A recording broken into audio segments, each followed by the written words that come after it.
समस्त धर्म प्रेमी बंधुओं, आज ग्राम नांदी गोकुल धाम में श्री गुरवे नमः। अखंड मंडलाकारं व्याप्तमेन चराचरं तदबलं दर्शितं येन तस्मै श्री गुरवे नमः।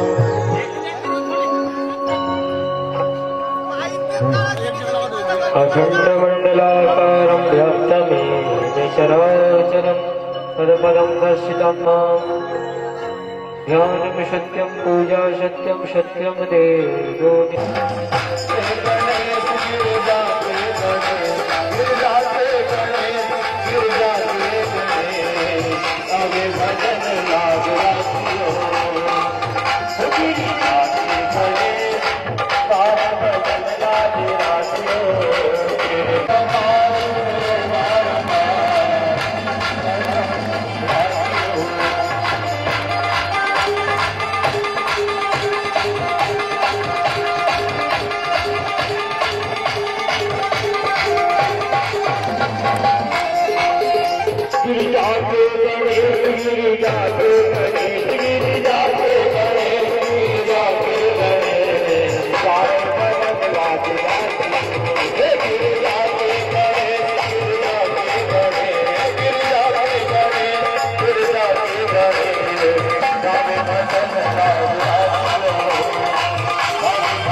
पावन पुनीत पापों को मिटाने वाला, हरिदर्श कराने वाला, हे सुख करनी हे सुख करनी हे मधुसूदन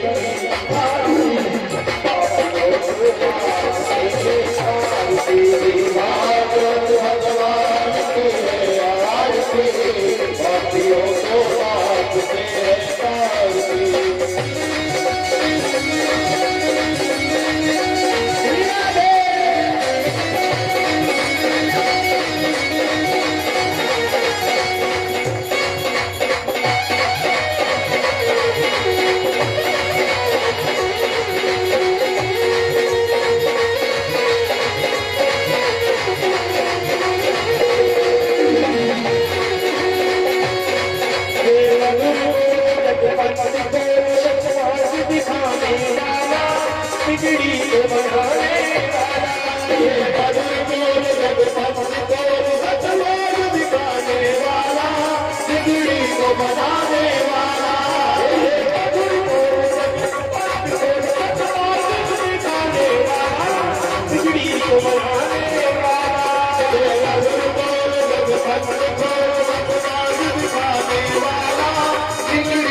रघुनंदन जी, साहब जी, उनके पिता श्री लखनलाल जी, गुरुदेव से निवेदन है कि वो मंच के ऊपर पधारे, उनका हमारे जितमान द्वारा उनका सम्मान किया जाएगा, पुष्प माला द्वारा। हाँ, हमारे वर्तमान सरपंच साहब भी आ चुके हैं और पूर्व सरपंच साहब शांताबाई देवी वो भी आ चुके हैं, पूर्व सरपंच साहब, उनका तालियों द्वारा स्वागत कीजिए। तालियां बजा दो भैया जोर से। हाँ, अभी हमारे जजमान मंच के ऊपर पधारे प्यारेलाल दादा सेन,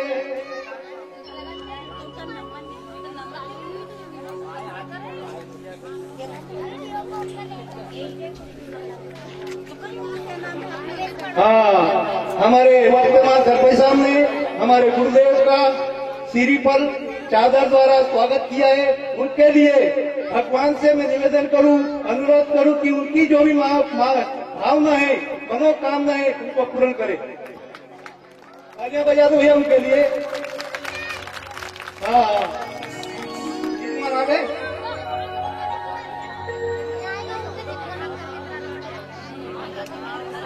स्वस्ति श्री गणेशाय नमः।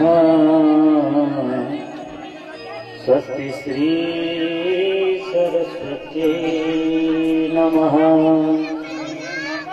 स्वस्ति श्री वेदपुरुषाय नमः। स्वस्ति श्री गुरुचरणकमलेभ्यो नमः। ध्येयं सदा परिभवान्नमभीष्टदोहम् तीर्थास्पदं शिवविरञ्चिनुतं शरण्यम् विद्यार्थिहं प्रणतकालभवाब्धिपूतम् वन्दे महापुरुषुते चरणारविन्दम् वंशीविभूषितकरा नवनीरदाभा पीताम्बराधरुणबिम्बफलादरुष्टा पूर्णेन्दुसुन्दरमुखादरविन्दनेत्रा कृष्णात्परं किमपि तत्त्वमहं न जाने गङ्गातरङ्गरमणीयजटाकलापं गौरी निरन्तरविभूषितवामभागम् नारायणप्रियमृदङ्गमदापहारम् वाराणसीं पुरपतिं भज विश्वनाथम् गुरुर्ब्रह्मा गुरुर्विष्णु गुरुर्देव महेश्वरः गुरुर्साक्षात् परब्रह्मा तस्मै श्री गुरुवे नमः। मेरी भव बाधा हरो श्री राधा नांगर दोई उर्जातन की छाया पड़े कृष्ण नाम दुखी हो आए हो तो प्रेम से लो प्रभु का नाम सब भक्तों को व्यास का जय जय राधे श्याम जय जय सीताराम। भगवान नाम संकीर्तन का सहारा लेते हुए भगवान की दिव्य मूर्ति में श्रीमद् भागवत महापुराण ज्ञान यज्ञ की गंगा में हम अमृत पान करते हुए भगवान नाम संकीर्तन का सहारा लेते हैं। जय राधे राधे गोविंद गोविंद राधे जय राधे राधे राधे राधे जय राधे राधे जय राधे राधे राधे गोविंद राधे राधे राधे गोविंद गोविंद राधे जय राधे राधे गोविंद गोविंद राधे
वांछा कल्पतरु अनंत कोटि ब्रह्मांड नायक मर्यादा पुरुषोत्तम लीला पुरुषोत्तम भगवान श्री रामकृष्ण जी महाराज श्री राम कथा व श्री कृष्ण कथा के परम रसिक श्री हनुमान जी महाराज अहेतु की कृपा बरसाने वाले पूज्य प्रातः स्मरणीय गुरुदेव भगवान कली पावन अवतार गोस्वामी श्री तुलसीदास जी महाराज वेदव्यास जी महाराज सुखदेव जी महाराज ग्राम के सभी देवी देवता स्थान देव ग्राम देव क्षेत्रपाल दिक्पाल लोकपाल कथा में उपस्थित सभी श्रद्धालु जन माताएं बहनें सती अनुसुईया के चरणार्थ पर चलने वाली सभी माताएं बहनें मर्यादा पुरुषोत्तम लीला पुरुषोत्तम भगवान श्री राम जी के चरणार्थ पर चलने वाले सभी सज्जन वृंद भगवान बाल गोपाल की नन्ही लीला क्रीड़ांगन करने वाले सभी बाल गोपाल वर्तमान की छोटी नन्ही कन्याएं आप सभी को व्यास मंच पे जय जय श्री राधे जय जय श्री राधे। इस कथा के मुख्य परीक्षित बने हुए हैं श्री प्यारे लाल जी सैन श्री गीताबाई जी सैन उनके चारों भाई एवं उनके सुपुत्र समस्त सेन परिवार की ओर से इस गोकुल ग्राम नांगली में उन्हीं भगवान श्री बांके बिहारी लाल की गोकुल की लीला मथुरा की लीला वृंदावन की लीला और द्वारका की लीला इस गोकुल ग्राम में बह रही है। बड़े ही सौभाग्य की बात है सज्जनों, आज इस कथा का चतुर्थ दिवस प्रारंभ होने जा रहा है।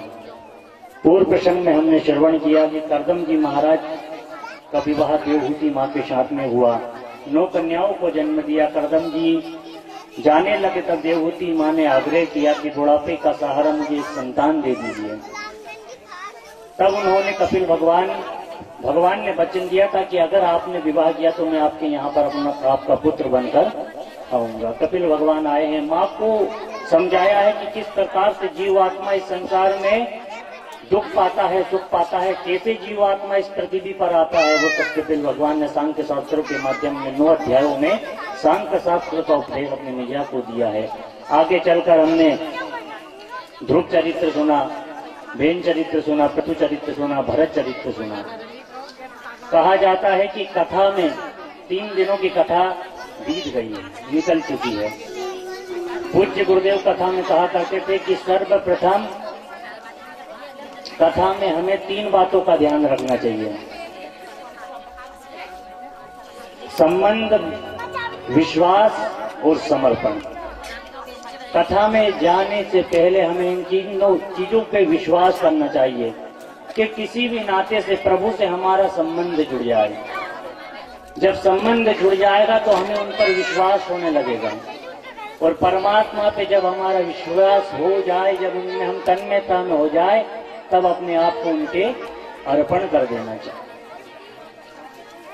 महाभारत की कथा में एक प्रसंग आता है कि जब महाभारत का युद्ध प्रारंभ होने जा रहा था, उसी समय दुर्योधन और अर्जुन भगवान कृष्ण के पास में आए हैं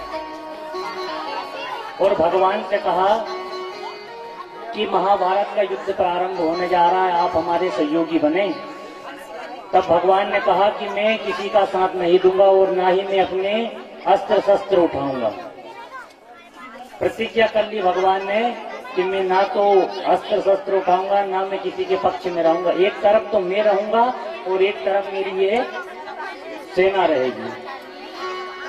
तब भगवान ने कहा तो तुरंत दुर्योधन बोल उठा, मुझे आपकी जरूरत नहीं है, मुझे तो आपकी सेना चाहिए। आप एक सैनिक कब तक लड़ोगे? और इतनी सेनाएं मेरे पास में जब रहेगी तो मैं युद्ध वैसे ही जीत जाऊंगा। तब भगवान विनोद करते हुए अर्जुन से कहते हैं कि हर पल रहेगा उदास, माखन दुर्योधन ले गया, छाछ रह गई तेरे पास। तब अर्जुन कहते हैं कि दास नहीं हो सकता उदास, दास हो नहीं सकता उदास, माखन दुर्योधन ले गया तो क्या हुआ जब माखन चोर है मेरे। भगवान की और प्रभु आप ये मत समझना कि यहाँ पर मैं आपको मांगने आया हूँ, आपको लेने के लिए आया हूँ, नहीं, आपको हम रख ही नहीं सकते। क्यों नहीं रख सकते? क्योंकि हम जो कुछ भी कार्य करते हैं भगवान से पहले करते हैं, भगवान हमारे बाद में वो कार्य करते हैं। केवल ठाकुर जी भोजन प्रसाद ही पहले लेते हैं और हम बाद में उनका प्रसाद ग्रहण करते हैं। आपको सुबह से हमको नहाना पड़ता है, फिर आपको उठाते हैं, स्नान कराते हैं, श्रृंगार करते हैं और भोग पधराते हैं। भोग आप जब लगा लेते हैं उसके बाद में भोग हम पाते हैं। तो मैं आपको लेने नहीं आ रहा, आपकी सेवा प्रभु हमसे हो ही नहीं सकती, तो फिर क्यों आया है कि प्रभु मैं यहाँ पर अपने आप को आपके अर्पण करने के लिए आया हूँ कि इस दास की लाज आपके हाथ में है, बचा लेना। आगे चलकर हमने भूगोल खगोल का वर्णन किया कि ये विश्व 81,000 योजन का पूरा ब्रह्मांड है, इसमें प्रभु विराजमान है। आगे चल के नरकों का वर्णन किया। तब परीक्षित जी ने प्रश्न पूछ लिया, क्या गुरुदेव नरकों में पापी ही लोग जाते हैं, कौन नरक में जाता है? तब सुखदेव जी कहते हैं कि राजन, जो भगवान का भजन नहीं करते ना वो घनघोर नरक में जाते हैं। उनमें बड़ी प्रताड़ना दी जाती है कर्मों के आधार पर। जिसने कभी जीवन में एक बार भी राम का नाम नहीं लिया उसे नरक में ले जाया जाता है।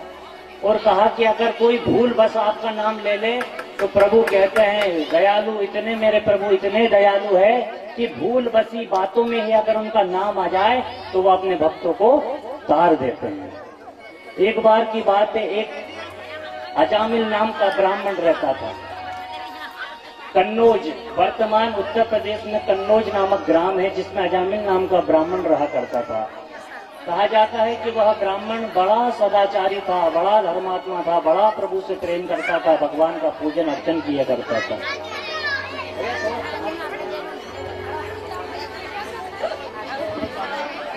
भगवान का जब वह पूजन अर्चन किया करता था, सदाचारी था, ठाकुर जी की सेवा किया करता था। ठाकुर जी की जब सेवा किया करता था तो एक बार वह भगवान की पूजा के लिए पुष्प चुनने के लिए बगिया में गया और जब पुष्प चुनने के लिए गया तो उसने एक वेश्या को देखा और जब वेश्या को देखा अजामिल ने तो उसके सारे सदाचार नष्ट हो गए और वह उसमें आसक्त हो गया। कहा जाता है कि संसार में कभी भी हमें किसी की आसक्ति नहीं करनी चाहिए। अजामिल के सारे सदाचार नष्ट हो गए और उस वेश्या को घर में रखने लगा। उसकी पतिव्रता पत्नी थी, उसको भी उसने वहां से भगा दिया और उस वेश्या को रखने लगा। उस वेश्या के गर्भ से 15 कम 9 बच्चे पैदा हुए। एक बार वहां पर चोरी किया करता था। जैसी संगति गुण उपजे संगति गुण जाए, बांस फांस मिस्त्री एक ही भाव बिचाए। जिस प्रकार की संगति में व्यक्ति पड़ता है उस प्रकार के वो कार्य करने लग जाता है। था ब्राह्मण सदाचारी, लेकिन करने लगा क्या? चोरी करने लगा, मारने लगा, डकैती। जो संतों के संग में रहता था वो संतों से विरोध करने लगा, संतों को प्रताड़ित देने लगा, प्रताड़ना देने लगा संतों को। एक बार कुछ संत वहां पर आए। वह वेश्या तो थी लेकिन उसके अंदर दया भाव था। वह समझाती थी भी सही लेकिन वह नहीं मानता था, चोरी करने लगा खूब। एक बार उस वेश्या ने कहा कि आप चोरी मत करा करो, किसी को मत मारा करो, क्या करना अपने को।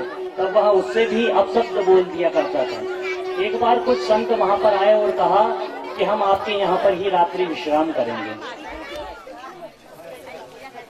रात्रि विश्राम हम आपके यहाँ ही करेंगे। तब उन संतों ने उस वेश्या ने कहा कि मेरा पति बड़ा दुष्ट है, वो तुम्हें प्रताड़ित करेगा। संतों को देखकर तो वो खूब मारता है, उनके बर्तन वर्तन सब छुड़ा लेता, माला कंठी सब छुड़ा लेता है और बड़ा प्रताड़ित अपशब्द बोलता संतों को, बड़ा नीच है, क्या करूं मैं। उन्होंने कहा कि नहीं हम रुकेंगे यहीं पर। शिष्यों ने अपने गुरुदेव से कहा गुरुजी उसका पति बड़ा खराब है, वो हमको मारेगा।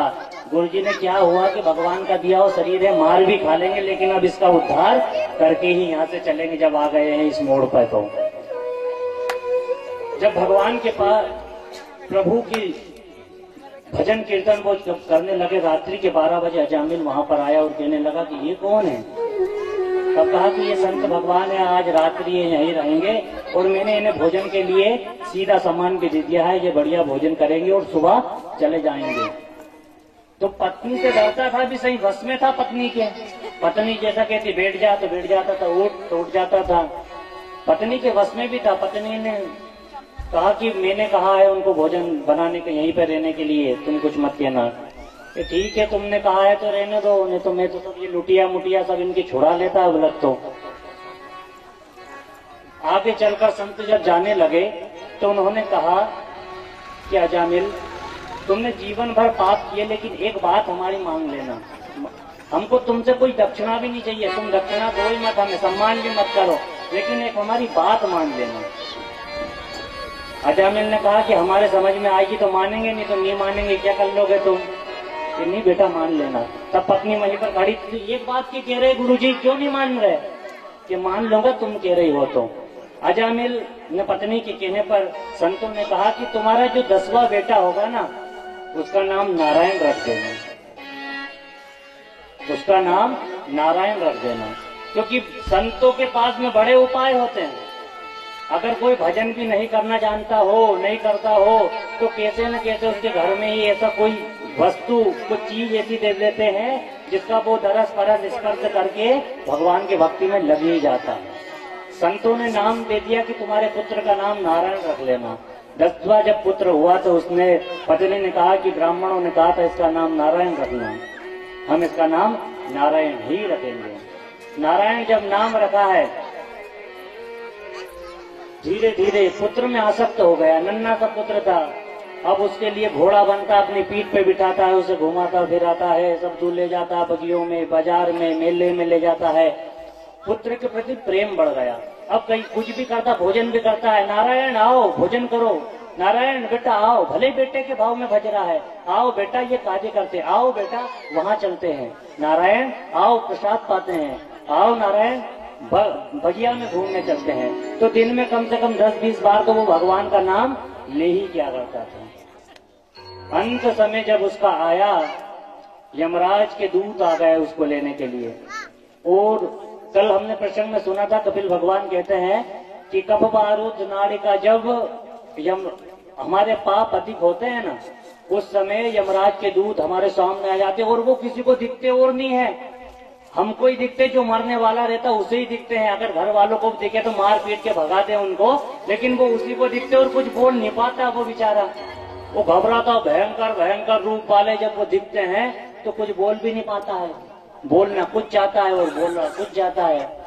वो कहना चाहता है कि ये बचाओ बचाओ, कि शायद घी मांग रहे हैं, घी खाने के लिए, घी ले आओ। ये कि शायद रसगुल्ला, मरते समय रसगुल्ला बड़ा प्रिय था अम्मा को, तो रसगुल्ला खिला दो, 13 दिन बाद तो अपन खा ही लेंगे अम्मा के, पर अभी तो खिला दो, एक तो इच्छा है ही इनकी। तो अंत समय बड़ा इसको कष्ट होता है जीव को। और जब कष्ट में जब वो आया तो दूर पे उसका पुत्र खेल रहा था। जब उसने भयंकर इनको देखा तो कहने लगा कि नारायणं नमस्कृत्य नरम चैव नरोत्तमम्। हे नारायण बेटा आओ मुझे बचाओ, हे नारायण मुझे बचाओ। उसके पुत्र ने तो नहीं सुना, लेकिन मेरे प्रभु नारायण के दूतों ने सुन लिया, पार्षदों ने सुन लिया, और तुरंत विमान लेकर उसके सामने आ गए और यमराज से कहने लगे तुम इसे नहीं ले जा सकते। कहा क्यों नहीं ले जा सकते हम इसे? इसने घोर पाप किया, वेश्या के साथ में गमन किया, इसने चोरी की है, ये जुआ खेलता था, शराब भी पीता था, इसने सारे सदाचार नष्ट कर दिए, इसके जो खाते में पुण्य थे वो भी इसने नष्ट कर लिए। उसने कहा कि मरते समय इसने भगवान का नाम लिया। कहा गया है कि अंते मति सा गति, अंत में जैसी मति होती है ना वैसी हमारी गति होती है, और अंत में अगर जैसी मति होती वैसी गति होती। जब अंत में उसने जीवन भर नाम नहीं लिया, लेकिन मरते समय भगवान का नाम ले लिया उसने। और कहा जाता है कि ये बड़ी मुश्किल से होता है कि मरते समय भगवान का नाम निकले। मरते समय तो दादी कहती है मेरा छोरा कहाँ है, मेरी बहू कहाँ है, ले 100 रुपया तू ले ले, 500 तू, ये 1000 तू, ये धन तूफान सब देती रहती है, लेकिन भगवान के भूल जाती है कि मैं जाऊं वहां पे, इनने तो सेवा सत्कार की है, ये यहाँ तक के साथी है, लेकिन वहाँ का कौन है, वो है, तो उसको भजो नहीं, उसको तो तुम भजे ही नहीं। तो अजामिल ने भूल बसी भगवान का नाम। अब वो दोनों पार्षद आपस में बात कर रहे हैं। भगवान के पार्षद यमराज के पार्षदों से कह रहे हैं तुम इसे नहीं ले जा सकते, इसने भगवान का नाम लिया। तुम धर्म को नहीं जानते हो। भगवान ने कहा है कि जो गलती से भी किसी बात में भी मेरा नाम ले दे उसे तुरंत मेरे धाम को ले आना, तो तुम इसे नहीं ले जा सकते। यमराज के दूतों को फटकार करके भगा दिया। वो अजामिल देख रहा था कि दोनों की आपस में क्या बात हो रही है। नाम लेने की कह रहा है कि जो भगवान का भजन करेगा उसे कुछ भी नहीं होगा और साक्षात भगवान के धाम को वो चला जाएगा। जब ये विचार किया, यमराज के दूर वहां से चले गए और जब वह स्वस्थ हुआ, जब वो समझ गया कि भगवान के नाम में कितनी शक्ति है, मुझे अब भगवान की भक्ति करना चाहिए, उसी समय उसने सब कुछ छोड़ दिया, अपना घर बार छोड़कर हरिद्वार गंगा जी के तट पर चले गया और 1 वर्ष तक परमात्मा का खूब भजन किया, पूजन किया, अर्चन किया, खूब नाम जपा और अंत समय में भगवान के पार्षद आए और उससे भगवान के धाम लेकर चले। सुखदेव जी कहते हैं कि भूल बसी नाम लिया, लेकिन लिया तो भगवान का नाम। आगे चलकर उन्होंने पूछा कि जो आपने बताया कि ये वृत्तासुर कौन था, तब कहा कि यह वृत्तासुर पूर्व जन्म का एक राजा था। तो राजा था तो इसको यह योनि और ये राक्षस क्यों बना? तब कहा कि यह वृत्तासुर नाम का, इंद्रधुम्न नाम का राजा था। और राजा जब ये था तो यह खूब पूजा अर्चन किया करता था। एक बार तपस्वी भी था। एक बार यह भ्रमण करते करते और निर्जन वन में चला गया, जहाँ पर शंकर जी अपनी पत्नी पार्वती को गोदी में बिठाकर संतों को उपदेश दे रहे थे। इसने जाकर कहा कि कैसे भगवान है? कोई साधारण व्यक्ति भी अपनी पत्नी को गोद में बिठाकर उपदेश नहीं देता, बातें नहीं करता, और ये कैसे भगवान अपनी पत्नी को गोद में बिठाए हुए और संतों को उपदेश दे रहे? बड़े ज्ञानियों जैसी बातें कर रहे। भगवान शंकर ने कुछ नहीं कहा, लेकिन पार्वती जी ने उसे श्राप दे दिया कि जाओ तुम राक्षस हो जाओ। वो वहां से श्राप स्वीकार करके चला गया। भगवान शंकर ने कहा कि देवी तुमने गलती कर दी। कि क्या? कि चाहता तो वो भी तुम्हें श्राप दे सकता, क्योंकि उसकी गलती नहीं, गलती हमारी है, हम ऐसे बैठे थे। गलती दूसरे की नहीं रहती, गलती हमारी रहती। लेकिन जब भी हम उसके ऊपर चढ़ के बोलते हैं कि थारी गलती है पूरी, तूने ऐसो करियो है, भले सब्जी अपना हाथ धुल जाए लेकिन क्या सासों की तूने करियो है। कड़ी में नमक खले एक बार, दूसरा उसका हाथ से तेज हो जाए लेकिन बहू का हाथ से नहीं होना चाहिए। गलती भले ही अपना हाथ हो जाए, उसका हाथ नहीं होना चाहिए। तो पार्वती जी को समझाया कि देवी तुमने गलत किया, लेकिन वरदान भी दो। तब कहा कि यह है भगवान के हाथों से ही मर करके और भगवान के धाम को चला जाएगा। इस प्रकार से आगे के प्रसंग में प्रवेश करते हैं। आगे चलकर पहला चरित्र आता है। तब कहा परीक्षित जी ने कि आप हमें पहला चरित्र विस्तार से सुनाइए।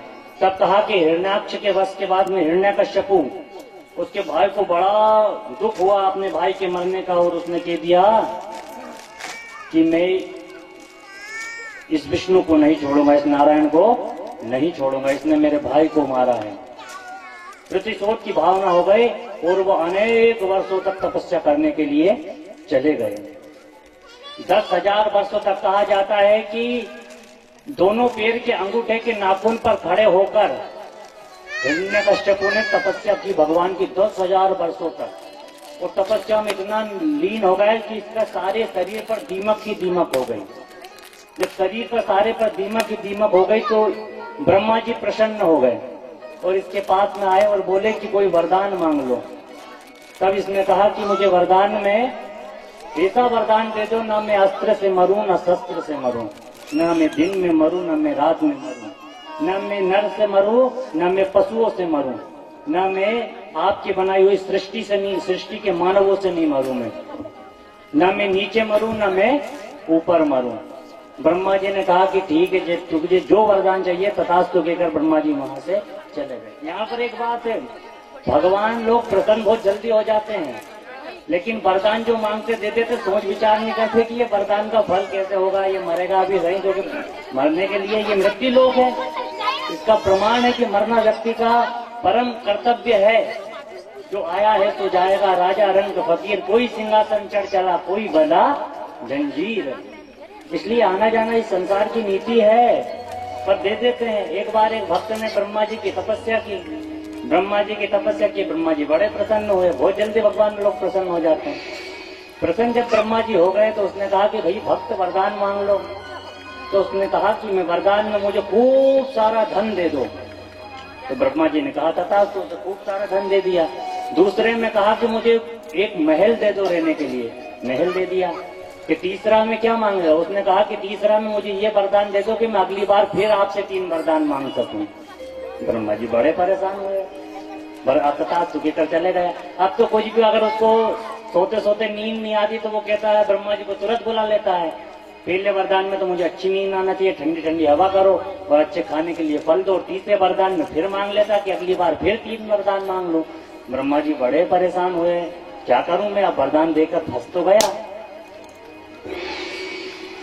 ब्रह्मा जी बड़े परेशान भगवान के पास में गए तो भगवान कहते हैं कि थोड़ा सोच विचार भी लिया करो कि क्या वरदान दे रहे हैं, क्या भक्त मांग रहा है। देखिए और 9 2 11 हो जाते तुम तो। अब उलझे नहीं तो मेरे पास में आए। जब भगवान के पास में गए तब भगवान ने सरस्वती जी से कहा, तब उसने कहा कि अब ये जब भी बुलाए आप मुझे बता कर जाना। उसने बुलाया भगवान को कि मुझे खूब सारा धन दे दो और घूमने के लिए खूब अच्छी अच्छी गाड़ियां दे दो। वो तीसरे वरदान में मांगने जा रहा था कि इस वरदान के बाद 3 वरदान अब मेरे कोई शेष नहीं रह जाए, ये मैं इसमें तीसरे में मांग रहा हूँ। इस प्रकार से उन्होंने तीनों वरदान छुटकारा करा दिया है ब्रह्मा जी का। अब ब्रह्मा जी ने हिरण्यकश्यप को वरदान तो दे दिया, लेकिन इसका कैसे होगा निराकरण, इसका भूल गए।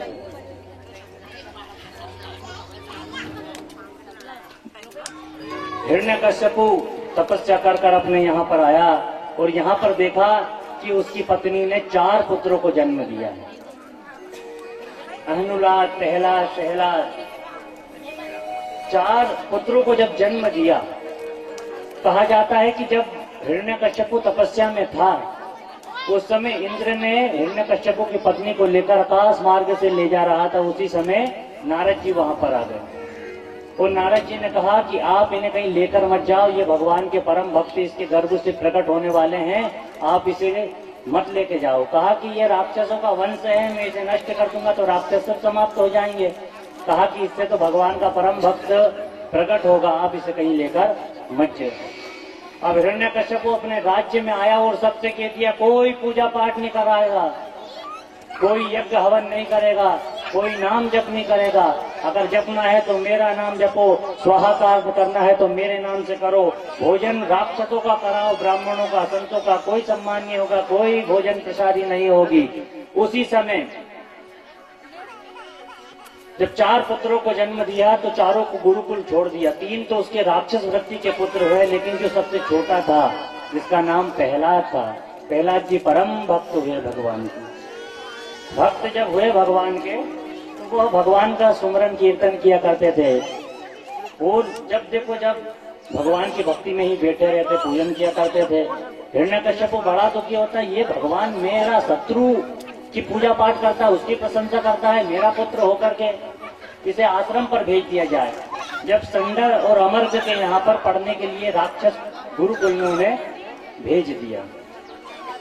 जब राक्षस गुरुकुल में उन्हें पढ़ने के लिए भेज दिया तो प्रहलाद जी को गुरु लोग उल्टी उल्टी शिक्षा, जो राक्षस गुरु लोग थे वहां उन्हें तामसी प्रकार की बुद्धियां और तांत्रिक विद्याएं सिखाने लगे। कहने लगे कोई भगवान नहीं होता है पृथ्वी पर, कोई कुछ नहीं होता है, तुम्हारे पिताजी सर्वश्रेष्ठ है, इनका ही भजन करो, इनका ही पूजन करो। लेकिन प्रहलाद जी नहीं मानते और वह भगवान का ही भजन किया करते हैं, पूजन किया करते हैं और नाम जप किया करते हैं। भगवान के ही हमेशा गुणानुवाद में रहा करते हैं। क्यों? जिस प्रकार से प्रहलाद जी भगवान का भजन सुमरन किया करते हैं, आइए कुछ क्षण भजन के माध्यम से लीला को प्रवाहित करें। राम का दीवाना बने सबके बस की बात, राम का दीवाना सबके बस की बात है।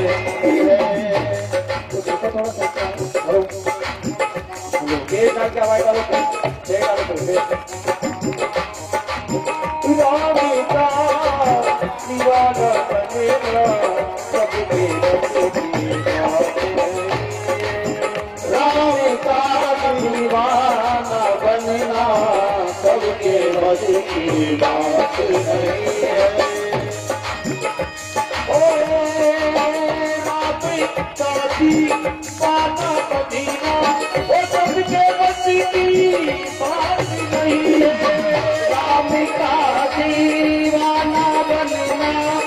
सबके बस की बात नहीं है।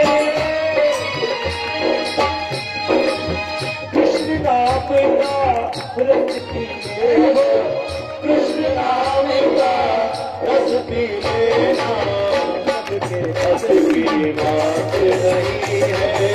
कृष्ण नाम का रस पीले ना, सबके बस की बात नहीं है।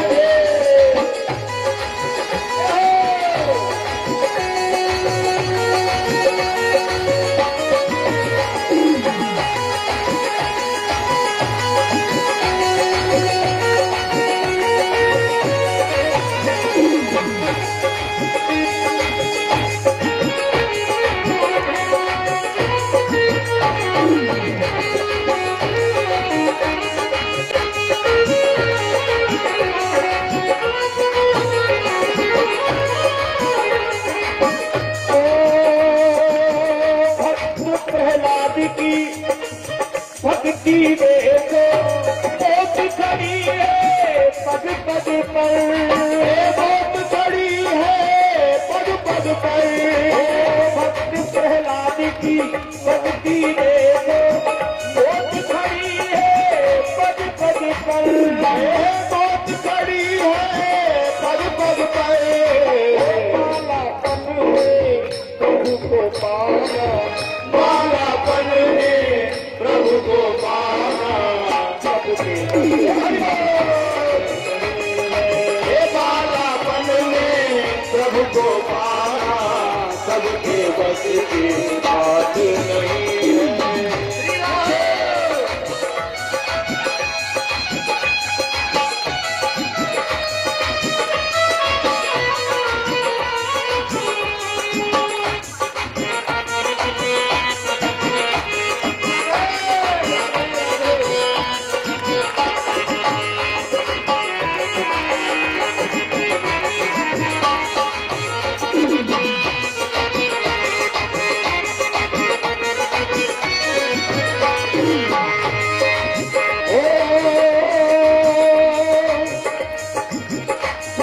सुदामा की तो देखो जीवन में नादानी है, जीवन में नादानी है, जीवन में नादानी है, जीवन में नादानी है।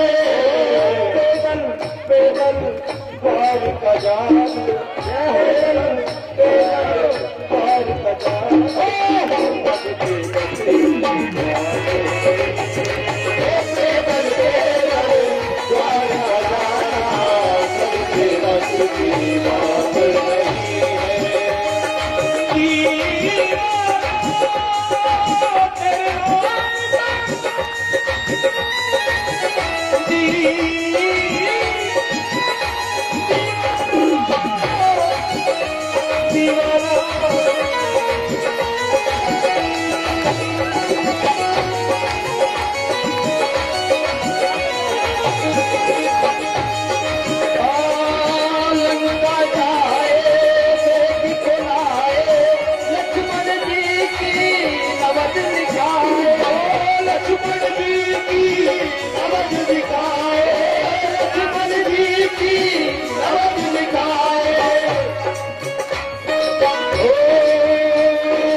हम